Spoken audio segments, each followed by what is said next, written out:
আজকে আমি তোমাদের সাথে কিছু গুরুত্বপূর্ণ কথা বলতে এসেছি।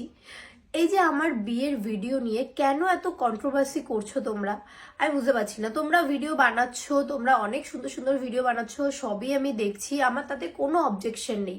কিন্তু যারা কন্ট্রোভার্সি করছো তারা প্লিজ এটা করো না। কারণ বিয়ে একটা খুব সুন্দর জিনিস, একটা খুব সুন্দর মুহূর্ত।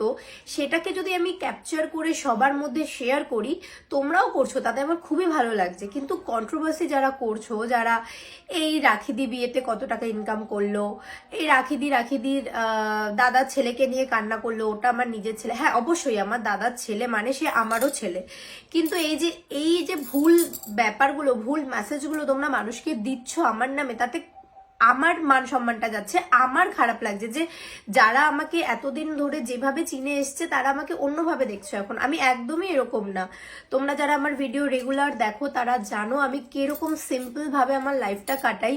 আমি খুবই সাধারণ ঘরের একটা মেয়ে, আমার বিয়েও হয়েছে খুব সাধারণ ঘরে।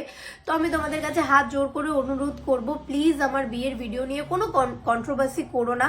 তোমরা তোমাদের মতো করে ভিডিও বানাও, আমার তাতে কোনো প্রবলেম নেই, কোনো অসুবিধা নেই। কিন্তু এই যে ভুল বার্তাগুলো, ভুল মেসেজগুলো তোমরা যে মানুষকে দিচ্ছ, এগুলো দিও না।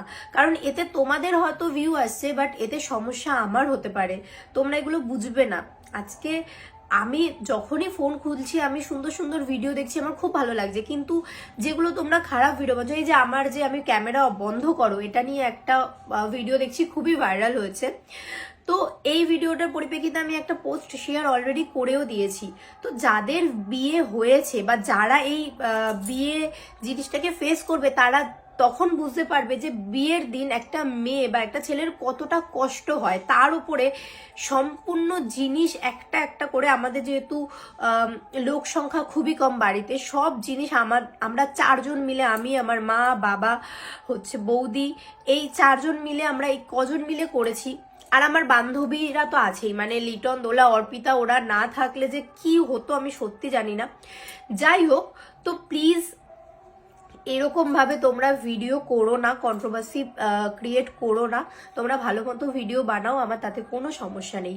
আর বিয়ের দিনের ভিডিও বন্ধ করার যে ভিডিওটা, মানে আমি যে বলছিলাম ক্যামেরা বন্ধ করো, ক্যামেরা বন্ধ করো, ওটা আমার কোনো অ্যাটিটিউড না।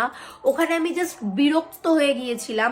প্রায় 30 মিনিটের ওপরে একটা পান পাতা নিয়ে আমাকে দাঁড় করিয়েই রেখেছে। সেখানে আমি না খাওয়া সারা দিন ধরে, শুধু হয়তো মকটেল কাউন্টার থেকে দুটো আমি মকটেল খেয়েছি, তাও সেটাতে তো পেট ভরে না কারোর। আমার গা হাত পা কাঁপছিল, সেখানে দাঁড়িয়ে ক্যামেরাম্যান ছবি তুলতে পারছিল না ঠিক মতো, ক্যামেরাম্যান বারবার টেক নেওয়াচ্ছিল, আমার একদম ভালো লাগছিল না। তখন আমি সবাইকে বলেছি তোমরা ক্যামেরাটা বন্ধ করো, ক্যামেরাম্যান ছবি তুলে নিক। আর পুরো ভিডিওটা তোমরা দেখোনি, একটা 10 সেকেন্ড বা একটা 5 সেকেন্ডের ভিডিও দেখে কাউকে এভাবে জাজ করতে এসো না। কারণ আমার বিয়ের প্রত্যেক কটা রিচুয়ালস, প্রত্যেক কটা জিনিস আমি তোমাদের সাথে শেয়ার করেছি, আর তোমরা সেগুলোকে এত ভালোবাসা দিয়েছো, তাতে আমি খুবই খুশি।